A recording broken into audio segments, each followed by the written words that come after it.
चलो आज अपन लोग क्या पढ़ने वाले हैं, सबसे पहले रेस्पिरेटरी सिस्टम। तो बेसिकली अगर अपन रेस्पिरेटरी सिस्टम की बात करें, लाइफ प्रोसेस का सेकेंड पार्ट है ये रेस्पिरेशन। देखो रेस्पिरेशन में बेसिकली बहुत ज्यादा इंपॉर्टेंट पार्ट इसलिए है क्योंकि इसमें से एक क्वेश्चन आने का प्रोबेबिलिटी 100% होती है ना। उस एक क्वेश्चन में अपने को बहुत सारी चीजें मिल सकती है, या तो हो सकता है कि वो एरोबिक एनारोबिक रेस्पिरेशन वाला मिल जाए। फटाफट एक फास्ट ट्रैक रिवीजन कर लेते हैं ताकि अपने को ये हो जाएगा कि बोर्ड में एग्जैक्टली क्वेश्चन आने कैसे वाले हैं वैसे। अब अगर हम बात करें सबसे पहले तो रेस्पिरेशन आर बेसिकली दो, रेस्पिरेशन और ब्रीदिंग। पहले तो डिफरेंस यही समझ लो, एक होता है रेस्पिरेशन और एक होता है ब्रीदिंग। बेटा what is respiration and what is breathing? Breathing basically क्या है? Breathing is basically intake of oxygen और release of carbon dioxide. Intake of oxygen, release of carbon dioxide is called as what? Breathing. अब respiration में क्या है? Respiration is क्या है? ये जो अपन ने इनटेक किया ऑक्सीजन का, सबसे पहले एक बात को समझो, रेस्पिरेशन कर क्यों रहे हैं? समझो ये जो रेस्पिरेशन हम कर रहे हैं क्यों कर रहे हैं, what is the necessary, what is the important of this respiration. तो ये रेस्पिरेशन हम क्यों कर रहे हैं समझो। हमने भी डाइजेशन वाला चैप्टर जब पढ़ा तो डाइजेशन वाला चैप्टर पढ़ के हमको एक चीज समझ में आई कि हम खाना खाया, खाना क्या होता है? डाइजेशन की अगर प्रोसेस तुमको थोड़ी सी याद है तो डाइजेशन की प्रोसेस और डाइजेशन का डेफिनेशन क्या थी? It is just the conversion of complex food material into simple one with the help of enzyme, with the help of enzyme. तो जब हमने कॉम्प्लेक्स फूड को सिंपल में कन्वर्ट कर लिया है, उस प्रोसेस को हमने क्या कहा? डाइजेशन। उस प्रोसेस को हमने क्या कहा? डाइजेशन। मगर बात को समझो, हमने सिंपल में कन्वर्ट किया, इसका मतलब ये नहीं है कि वो सिंपल में कन्वर्ट हो तो उससे एनर्जी मिली क्या? अभी नहीं। सिंपल में सिर्फ हमने अभी कन्वर्ट किया मगर उससे एनर्जी नहीं मिली। अगर हमको उससे एनर्जी लेना है तो हमको क्या करना पड़ेगा? ये जो सिंपलर फूड होता है, इस सिंपलर फूड का हमको क्या करना पड़ेगा? ऑक्सीडेशन। क्या करना पड़ेगा? जिससे क्या रिलीज होगी? एनर्जी। जिससे क्या रिलीज होगी? आपको मालूम है ऑक्सीडेशन इज अ प्रोसेस जिसमें क्या का इस्तेमाल होगा? ऑक्सीजन का। अरे ऑक्सीडेशन इज अ प्रोसेस जिसमें क्या का इस्तेमाल होगा? ऑक्सीजन का। तो दिस इज अ प्रोसेस। अब हो क्या रहा है समझो, ये जो सिंपल फूड बन गया, हमने खाना खाया, हमने वो डोसा, पिज्जा, चाउमीन, मंचूरियन जो भी था हमने खा लिया, खाने के बाद उसको हमने कन्वर्ट कर लिया। आपको मालूम है कार्बोहाइड्रेट क्या में कन्वर्ट होता है? Glucose. Carbohydrate is converted to glucose. नहीं याद हो तो फटाफट लिख लो कि भैया कार्बोहाइड्रेट जो है वो कन्वर्ट होता है काय में? ग्लूकोज में। Carbohydrate is converted into glucose. Protein is converted into amino acids. Protein is converted into amino acid. Fat is converted to fatty acid and glycerol. Fat is converted to fatty acid and glycerol. याद आ रही बात समझ में? ये सब क्या है? कॉम्प्लेक्स फूड है। ये सब क्या है? सिंपल फूड है। हम इन तीन फूड को ही खाते हैं, या तो हम कार्ब्स लेते हैं, या तो हम प्रोटीन लेते हैं, या तो हम फैट लेते हैं। इनको हमने इस पे ब्रेक कर दिया, पहली चीज। दूसरी चीज है जैसे ही ब्रेक किया है, सिंपल में ब्रेक हो गए। अब बेटा ये ब्रेक होने के बाद इसको हमको कैसे रिएक्शन करानी पड़ेगी? ऑक्सीजन से। कैसे रिएक्शन कराएंगे हम? ऑक्सीजन से। जब हम इसके ऑक्सीजन से रिएक्शन कराएंगे, प्रोसेस का नाम ऑक्सीडेशन। और उससे क्या मिलेगी हमको? एनर्जी। और आपको पता होना चाहिए energy currency of the cell क्या है? अरे एनर्जी करेंसी किस फॉर्म में हमारी बॉडी में एनर्जी आती है? एटीपी। किस फॉर्म में आती है? एटीपी। एटीपी का फुल फॉर्म क्या है? Adenosine triphosphate. क्या है एटीपी का फुल फॉर्म? Adenosine triphosphate. याद रहेगा। बात समझ में आ रही है? अब हमको ये पढ़ना है कि ये बेसिकली जो हमने रेस्पिरेशन कर रहे हैं क्यों कर रहे हैं और ये कैसे हो रहा है। तो समझ में आ रही है आपको? देखो ब्रीदिंग और रेस्पिरेशन है डिफरेंट थिंग। ब्रीदिंग क्या है? Intake of oxygen, release of carbon dioxide. इसको क्या बोल दिया मैंने? ब्रीदिंग। रेस्पिरेशन का क्या मतलब है? इनटेक करी ऑक्सीजन, उस ऑक्सीजन को यूटिलाइज किया, खाने को ब्रेक डाउन करा, ऑक्सीडेशन की प्रोसेस करी और काय का फॉर्मेशन करा हमने? एनर्जी का, एटीपी का फॉर्मेशन किया। इसको प्रोसेस को हमने क्या बोला? रेस्पिरेशन। तो क्या बेसिक समझ में आया? रेस्पिरेशन और ब्रीदिंग में डिफरेंस समझ में आया? पहली चीज। दूसरी चीज सबसे इंपॉर्टेंट ये है कि भैया अब जो बेसिकली हम रेस्पिरेशन बोलेंगे, ब्रीदिंग हटा रहा हूं, रेस्पिरेशन आ रहा हूं, बेसिकली टू टाइप्स। पहला है एरोबिक रेस्पिरेशन। क्या नाम है? सबसे पहला नाम है एरोबिक रेस्पिरेशन। दूसरा क्या है? Anaerobic respiration. पहला क्या है? Aerobic respiration. दूसरा क्या है? Anaerobic respiration. एरोबिक रेस्पिरेशन ऐसा रेस्पिरेशन किसकी मदद से? ऑक्सीजन की प्रेजेंस में अगर हो। क्या बोल रहा हूं मैं? अगर ऑक्सीजन की प्रेजेंस में अगर हो रहा है तो कौन सा रेस्पिरेशन? Aerobic respiration. अगर ऑक्सीजन की प्रेजेंस में हो रहा है तो कौन सा रेस्पिरेशन? Aerobic respiration. अगर ऑक्सीजन की एब्सेंस में हो रहा है तो कौन सा रेस्पिरेशन? Anaerobic respiration. ऑक्सीजन की प्रेजेंस में तो एरोबिक, अगर ऑक्सीजन की एब्सेंस में तो एनारोबिक। बात समझ में आ रही है बेटा? फटाफट देखो, फास्ट ट्रैक रिवीजन है, वन शॉट है, तो बहुत डिटेल में स्टडी नहीं करेंगे उसको, फटाफट फटाफट कोई कंपाइल करेंगे। कोई भी डाउट हो तो नीचे तुम लोग कमेंट कर सकते हो, अगर तुम लोगों को करना हो तो। अब अगर आगे बात करें तो अगर ह्यूमंस की बात करें, ह्यूमंस की अगर मैं बात करूं तो ह्यूमंस में अलग अलग सिस्टम, या हम बोलेंगे ह्यूमन में एक पर्टिकुलर सिस्टम बना हुआ है जिससे हमारा रेस्पिरेशन होता है। अगर बाय चांस आपको पूछ लिया कि रेस्पिरेशन इन ह्यूमन बीइंग्स बताओ या लिखो, तो आप फटाफट से एक अच्छा सुंदर सा डायग्राम बनाएंगे। ऐसा जल्दी जल्दी भी नहीं बनाएंगे मेरे जैसा, बाकी आपको आइडिया लग जाएगा कैसे बनाना है। अगर देखोगे तो ये इस टाइप का आप कुछ डायग्राम बनाओगे। सबसे पहले इसको आप क्या कह दोगे? नॉस्ट्रिल। अरे इसको क्या कह दोगे आप? नॉस्ट्रिल। नॉस्ट्रिल मतलब नेजल पैसेज जिसको आप बोल रहे हो, जहां से सांस आ रही है। उसके बाद आपको मालूम है यहाँ पे फेरिंग्स हो रहा था। फेरिंग्स कितने टाइप के थे? अपने डाइजेस्टिव सिस्टम में देखा था। Pharynx are of 3 type: oropharynx, oropharynx, nasopharynx, oropharynx, nasopharynx और लैरिंगोफेरिंग्स। ओरोफेरिंग, नेजोफेरिंग्स और लैरिंगोफेरिंग, 3 टाइप के फेरिंग्स हो रहे थे। ओरोफेरिंग मतलब माउथ वाली कैविटी को इजोफेगस से जोड़ने के लिए ओरोफेरिंग। नेजोफेरिंग मतलब नेजल वाली कैविटी को जोड़ने के लिए कैसे? ये ट्रैकिया से, इसको नेजोफेरिंग। लैरिंगोफेरिंग मतलब कॉमन ओपनिंग, जो कि नाक वाला पैसेज और माउथ वाला पैसेज जहां कॉमन रहता है उसको क्या बोल देते हैं हम? लैरिंगो फेरिंग। कभी कभी ठसका लग जाता है, ठसका लगता है मतलब फूड पार्टिकल आपके एयर वाले चैम्बर में जा चुका है तभी ठसका लगता है। एक्चुअली एक फ्लैप है जो उसको संभाल रहा है जिसका नाम है एपिग्लॉटिस। जिसका नाम क्या है? एपिग्लॉटिस। अब अगर मैं बात करूं इसके बाद अगले जो आइटम है, अगला आइटम है ये वाला, जो ये विंड पाइप है, इसको क्या बोल रहे हैं हम? फेरिंग्स के बाद लैरिंग्स। यहाँ ये जो है ये वाला पार्ट, इसको क्या बोल दे रहे हैं हम? लैरिंग्स। क्या बोल रहे हैं इसको हम? Larynx is also known as what? Voice box. हमारी जो आवाज आ रही है, ये जो आवाज है ये कहां से आ रही है? लैरिंग्स से। इसी को हम क्या बोल रहे हैं? Voice box. अगला क्या है? ट्रैकिया। ट्रैकिया इज एक्चुअली क्या? Trachea is basically wind pipe. Trachea को क्या बोल रहे हैं हम? Wind pipe. बात समझ में आ रही है? उसके बाद देखो, उसके बाद अगर यहाँ पे देखोगे आप तो ये डिवाइड हो रहा है ऐसे छोटे छोटे पेड़ जैसे स्ट्रक्चर में। जड़ें फैल जाती है ना, ऐसी जड़ें फैली हुई दिख रही हैं जड़ें फैली हुई। ये देयर आर डिफरेंट टाइप्स। अब इसको क्या बोलते हैं, कैसे बोलते हैं, सब बता रहा हूँ 1 मिनट में। यहाँ पे भी सेम आप ऐसा बना लोगे। वीडियो को आप 2x करके देख लो तो जल्दी में आपका पूरा का पूरी चैप्टर खत्म हो जाएगा। ट्राई टू मेक 1.5 या 2x ताकि आप फटाफट से सारे वीडियो देख पाओ। ये जो आखिरी में लगा रहा हूँ इसको क्या बोल रहे हैं? एल्वेलाई। ये जो आखिरी में लगा रहा हूँ लाल लाल फल जैसे, ये क्या है? Alveoli. Alveoli is the functional unit of lungs. Functional unit of lungs कौन है बेटा? Alveoli. Functional unit of lungs क्या है?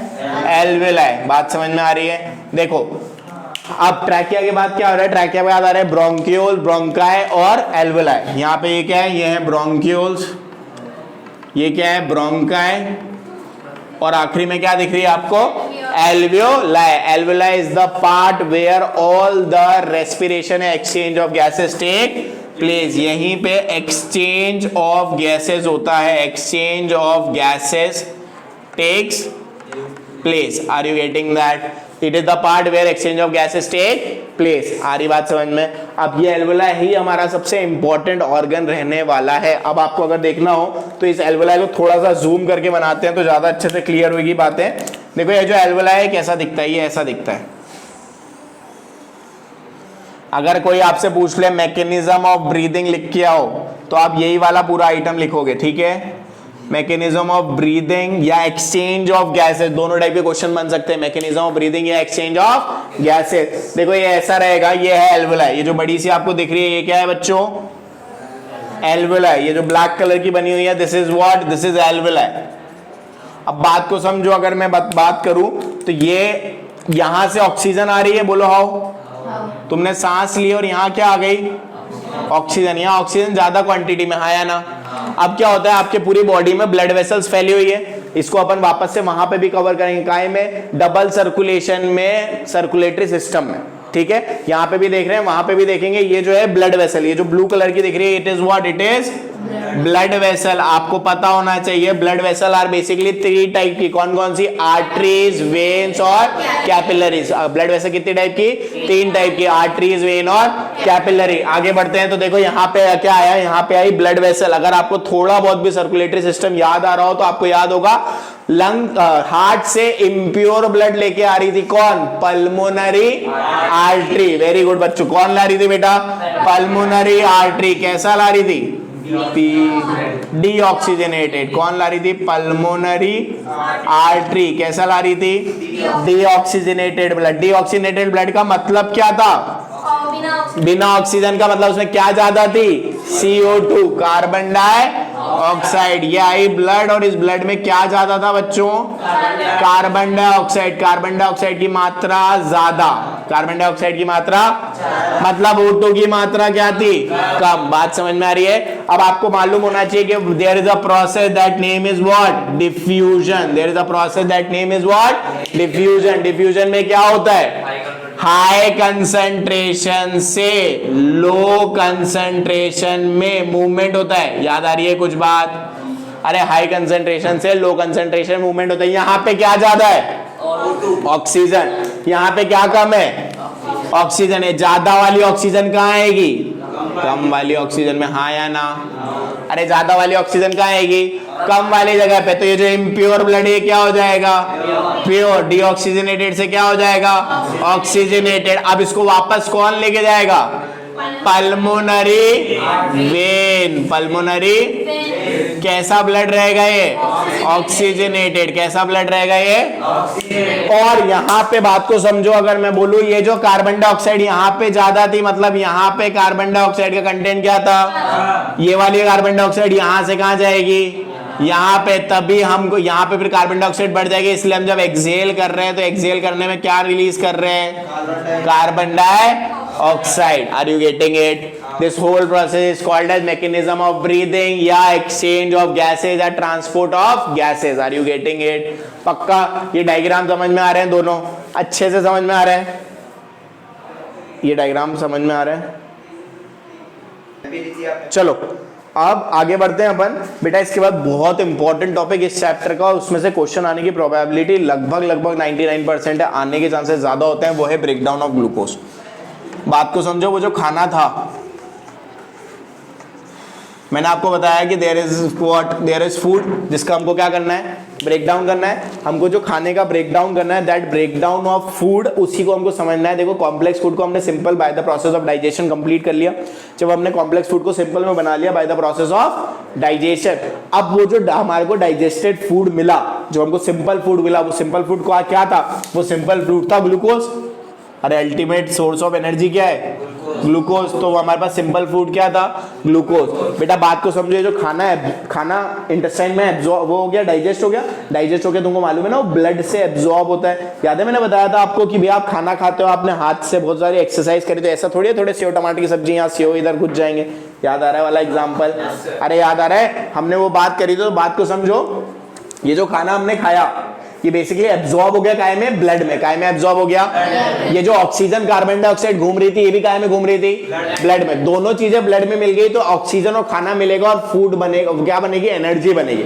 कैसे बनेगी समझो। This is what? This is your energy, this is your food. क्या है फूड? ग्लूकोज। आपको मालूम होना चाहिए कि हमारे बॉडी के अंदर power house of the cell कौन है? Mitochondria. Power house of the cell कौन है? मतलब ये खाना वो ऑक्सीजन दोनों ब्लड से घूमते फिरते सेल के पास जाएगी। सेल के भी कौन से पार्ट में जाएगी? माइटोकॉन्ड्रिया पे, जहां पे काय का प्रोडक्शन होगा? एनर्जी का, एटीपी का प्रोडक्शन होगा। समझो ये जो ग्लूकोज है, ये ग्लूकोज बेसिकली, ये ग्लूकोज काय में है? ये ग्लूकोज साइटोप्लाज्म, सेल के साइटोप्लाज्म में। काय में? सेल के साइटोप्लाज्म में सबसे पहले ब्रेक डाउन होगा। काय में? It is break down into pyruvate. काय में का ब्रेक डाउन होगा? Pyruvate. It is a 6 carbon compound. Yes और नो? C6H12O6 याद आ रहा है? It is a 3 carbon compound. कितने कार्बन का कंपाउंड है ये? 3 कार्बन कंपाउंड। अब इसके पास 3 ऑप्शन है। पाइरूवेट के पास कितने ऑप्शन है बेटा? 3 ऑप्शन है। देखो क्या क्या है वो 3 ऑप्शन। पहला ऑप्शन, दूसरा ऑप्शन और तीसरा ऑप्शन। देखो पहला ऑप्शन ये है कि अगर यहाँ पे ऑक्सीजन मिल जाए, मतलब प्रेजेंस ऑफ ऑक्सीजन। क्या है पहला ऑप्शन? प्रेजेंस ऑफ ऑक्सीजन, मतलब रेस्पिरेशन, एरोबिक रेस्पिरेशन की anaerobic, aerobic, very good. Presence of oxygen हो जाए, दूसरा एब्सेंस ऑफ ऑक्सीजन हो जाए, मतलब ऑक्सीजन होए ही नहीं, एब्सेंस ऑफ ऑक्सीजन हो जाए, या लैक ऑफ ऑक्सीजन हो जाए। लैक मतलब ऑक्सीजन की कमी, ऑक्सीजन की कमी, लैक ऑफ ऑक्सीजन। अब बात को समझो, अगर प्रेजेंस ऑफ ऑक्सीजन की बात करेंगे हम, प्रेजेंस ऑफ ऑक्सीजन मतलब अब ग्लूकोज था, पाइरुवेट में कन्वर्ट हुआ, ऑक्सीजन मिल गई, मैंने बताया सारी की सारी प्रोसेस कहां चलेगी बेटा, माइटोकॉन्ड्रिया। कहां चलेगी, माइटोकॉन्ड्रिया। जब ये पाइरुवेट होगा तो ये कन्वर्ट हो जाएगा CO2 में प्लस H2O में, और प्लस क्या बनाएगा, एनर्जी, किसके फॉर्म में, ATP के फॉर्म में। Are you getting that? अरे बात समझ में आ रही है? ग्लूकोज क्या बना लेगा, CO2 बना लेगा, H2O बना लेगा, और साथ में क्या बना लेगा, ATP, एनर्जी के फॉर्म में। एब्सेंस ऑफ ऑक्सीजन की अगर मैं बात करूं तो बेसिकली काय में होता है, ये होता है ईस्ट में। काय में होता है बेटा, ये ईस्ट में। ईस्ट मतलब वो मैदे वगैरह में जो खमीर उठता है या पिज्जा वगैरह में जो होता है, उस सबको क्या बोलते हैं हम, ईस्ट बोलते हैं। इसमें क्या होगा बेटा, इससे क्या बनेगा, इससे बनेगा इथेनॉल। क्या बनेगा बेटा, साथ में क्या बनेगा, CO2, इथेनॉल बनेगा, साथ में क्या बनेगा, CO2। बहुत ज्यादा लिटिल अमाउंट में एनर्जी बनती है, बहुत ज्यादा लिमिटेड अमाउंट में, 2 ATP के समथिंग में बनती है, वो भी कभी कभी बनती है, कभी नहीं बनती है। तो इथेनॉल बनेगा और साथ में क्या बनेगा, CO2। एनर्जी बनेगी, बिल्कुल बनेगी, मगर सिर्फ 2 ATP के फॉर्म में बनेगी। लास्ट क्या है, लैक ऑफ ऑक्सीजन। मतलब अब क्या हुआ कि तुमने ज्यादा एक्सरसाइज करी, तुम देखते हो अब तुमने बहुत ज्यादा रनिंग कर ली, मान लो भयंकर रनिंग करी, और रनिंग करने के बाद अब क्या हुआ, तुम अब क्या हो रहा है, तुम्हारे बॉडी में एनर्जी तो वहां तक पहुंच रही है, मगर उतना सफिशिएंट अमाउंट में ऑक्सीजन नहीं पहुंच पा रहा है। तो वहां पे तुम्हारे पास क्या हो रही है, ऑक्सीजन की कमी हो रही है, जिसके कारण तुमको तुम्हारी बॉडी के अंदर, तुम्हारी मसल्स के अंदर एक चीज का फॉर्मेशन होता है, जिसको बोलते हैं हम लैक्टिक एसिड। क्या का फॉर्मेशन होता है, लैक्टिक एसिड का फॉर्मेशन होता है। और यही लैक्टिक एसिड के कारण तुम्हारे को बॉडी में मसल पेन होता है। उस मसल पेन को बोलते हैं हम फटीग। क्या बोलते हैं हम उस मसल पेन को, फटीग आना। फटीग आना या तो फिर बहुत ज्यादा दुख जाते हैं, उसी को हम बोलते हैं लैक्टिक एसिड का फॉर्मेशन। फिर भी थोड़े से एनर्जी का फॉर्मेशन हो जाता है, वही छोटी सी थोड़े 1-2 ATP का फॉर्मेशन होगा। मैक्सिमम ATP ऊपर बनेगी 38 ATP 40 ATP ऐसा मैक्सिमम क्वांटिटी में। बात समझ में आ रही है? This is a very important part of your board exam. क्या हुआ फिर से देख लो, ग्लूकोज था, ग्लूकोज को ब्रेक डाउन करा सबसे पहले काय में, पाइरुवेट में, किसके अंदर, साइटोप्लाज्म के अंदर। ये दोनों जो चीज है ये भी कहां चलेगी, ये मसल सेल के अंदर। काय में चलेगी, ये मसल सेल के अंदर। बात समझ में आ रही है? अब अगर हमारे पास 3 ऑप्शन, या तो ऑक्सीजन की प्रेजेंस होगी, या तो एब्सेंस होगी, या तो लैक ऑफ ऑक्सीजन। प्रेजेंस होगी तो क्या बनेगा, CO2 और H2O। एब्सेंस होगी तो इथेनॉल और कार्बन डाइऑक्साइड, और लैक ऑफ ऑक्सीजन होगा तो लैक्टिक एसिड और एनर्जी का production. Are you getting that? बात समझ में आ रही है? नोट कर लो इसको पूरा पूरा। इसके अलावा अगर मैं बात करूं तो थोड़ा बहुत, अगर मैं बात करूं इसके अलावा, जैसे प्लांट जो है, प्लांट भी रेस्पिरेशन करते हैं। हम प्लांट देखा, फोटोसिंथेसिस की प्रोसेस हमने डाइजेशन में देख लिया है। इसी के साथ अगर हम देखें तो प्लांट जो है, प्लांट क्या करते हैं, प्लांट भी रेस्पिरेशन करते हैं। मतलब वो लोग क्या करते हैं, कभी कभी ऑक्सीजन का इंटेक करते हैं और कार्बन डाइऑक्साइड को रिलीज करते हैं। ठीक है, इसकी बात मैंने क्लास में करी थी, वो पेड़ में चुड़ैल लग जाती है, याद आ रही है? पीपल के पेड़ के नीचे नहीं सोना, चुड़ैल रहती है, जकड़ लेती है तुमको। वो सारी बातें जो थी वो अपन बाद में करेंगे। ये चैप्टर मेरे ख्याल से इसमें इतना पढ़ना बहुत है। अब अगला जो चैप्टर चालू करेंगे वो है ट्रांसपोर्टेशन इन प्लांट। ठीक है, don't forget to like, subscribe.